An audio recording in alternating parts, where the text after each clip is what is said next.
Look, I had second thoughts, really, about whether I could talk about this to such a vital and alive audience as you guys.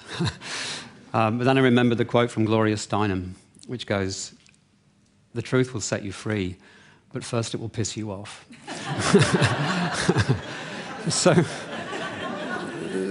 with that in mind, I'm going to set about trying to do those things here and talk about dying in the 21st century. Now, the first thing that will piss you off, undoubtedly, is that all of us are, in fact, going to die in the 21st century. There will be no exceptions to that. There are apparently about 1 in 8 of you who think you're immortal on surveys, but unfortunately, this isn't going to happen. While I give this talk in the next 10 minutes, 100 million of my cells will die. And over the course of today, 2,000 of my brain cells will die and never come back. So you could argue that the dying process starts pretty early in the piece. Anyway, the second thing I want to say about dying in the 21st century, apart from it's going to happen to everybody, is it's shaping up to be a bit of a train wreck for most of us, unless we do something to try and reclaim this process from the rather inexorable trajectory that it's currently on. So there you go, that's the truth. No doubt that will piss you off, and now let's see whether we can set you free. I don't promise anything. Now, as you heard in the intro, I work in intensive care. And I think I've kind of lived through the heyday of intensive care. This has been a ride, man. This has been fantastic. We have machines that go ping. There's many of them up there. And we have some wizard technology, which I think has worked really well.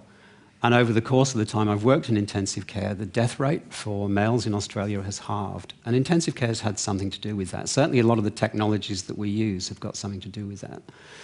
So we have had tremendous success. And we kind of got caught up in our own success quite a bit, and we started using expressions like life-saving. I really apologize to everybody for doing that, because obviously we don't. What we do is prolong people's lives and delay death and redirect death, but we can't, strictly speaking, save lives on any sort of permanent basis. And what's really happened over the period of time that I've been working in intensive care is that the people whose lives we started saving back in the 70s, 80s, and 90s are now coming to die in the 21st century of diseases that we no longer have the answers to in quite the way we did then. So what's happening now is there's been a big shift in the way that people die, and most of what they're dying of now isn't as amenable to what we can do as what it used to be like when I was doing this in the 80s and 90s. So we kind of got a bit caught up with this, and we haven't really squared with you guys about what's really happening now, and it's about time we did. I kind of woke up to this bit in the late 90s when I met this guy. This guy is called Jim Smith, and he looked like this. I was called down to the ward to see him. His is the little hand. I was called down the ward to see him by a respiratory physician. He said, look, there's a guy down here, he's got pneumonia, and he looks like he needs intensive care. His daughter's here, and she wants everything possible to be done, which is a familiar phrase to us. So I go down to the ward and see Jim, and his skin is translucent like this. You can see his bones through the skin. He's very, very thin, and he is indeed very, very sick with pneumonia, and he's too sick to talk to me. So I talk to his daughter, Kathleen, and I say to her, did you and Jim ever talk about what you would want done if he ended up in this kind of situation? And she looked at me and she said, no, of course not. I thought, okay, take this steady. And I got talking to her, and after a while she said to me, you know, we always thought there'd be time. Jim was 94. And I realized that something wasn't happening here. There wasn't this dialogue going on that I imagined was happening. So a group of us started doing survey work, and we looked at 4,500 nursing home residents in Newcastle, in the Newcastle area, and discovered that only 1 in 100 of them had a plan about what to do when their heart stopped beating. 1 in 100. And only 1 in 500 of them had a plan about what to do if they became seriously ill. And I realized, of course, this dialogue is definitely not occurring in the public at large. And I work in acute care. This is John Hunter Hospital. And I thought, surely we do better than that. So a colleague of mine from nursing called Lisa Shaw and I went through hundreds and hundreds of sets of notes in the medical records department looking at whether there was any sign at all that anybody had any conversation about what might happen to them if the treatment they were receiving was unsuccessful to the point that they would die. And we didn't find a single record of any preference about goals, treatments, or outcomes from any of the sets of notes initiated by a doctor or by a patient. So we started to realize that we had a problem. And the problem is more serious because of this. What we know is that obviously we are all going to die, but how we die is actually really important. Obviously not just to us, but also to how that features in the lives of all the people who live on afterwards. How we die lives on in the minds of everybody who survives us. And the stress created in families by dying is enormous. And in fact, you get 7 times as much stress by dying in intensive care as by dying just about anywhere else. So dying in intensive care is not your top option if you've got a choice. And if that wasn't bad enough, of course, all of this is rapidly progressing towards the fact that many of you, in fact, about 1 in 10 of you at this point will die in intensive care. In the US, it's 1 in 5. In Miami, it's 3 out of 5 people die in intensive care. So this is the sort of momentum that we've got at the moment. The reason why this is all happening is due to this, and I do have to take you through what this is about. These are the 4 ways to go. So one of these will happen to all of us. The ones you may know most about are the ones that are becoming increasingly of historical interest. Sudden death. It's quite likely in an audience this size, this won't happen to anybody here. Sudden death has become very rare. The death of little Nell and Cordelia and all that sort of stuff just doesn't happen anymore.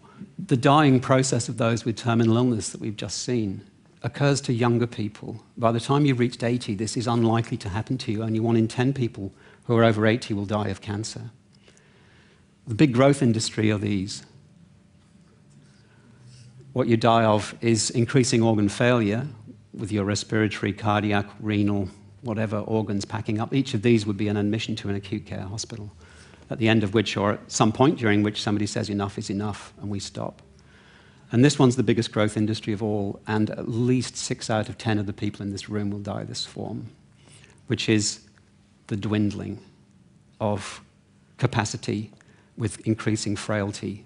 And frailty is an inevitable part of aging, and increasing frailty is, in fact, the main thing that people die of now. And the last few years, or last year of your life, is spent with a great deal of disability, unfortunately. Enjoying it so far?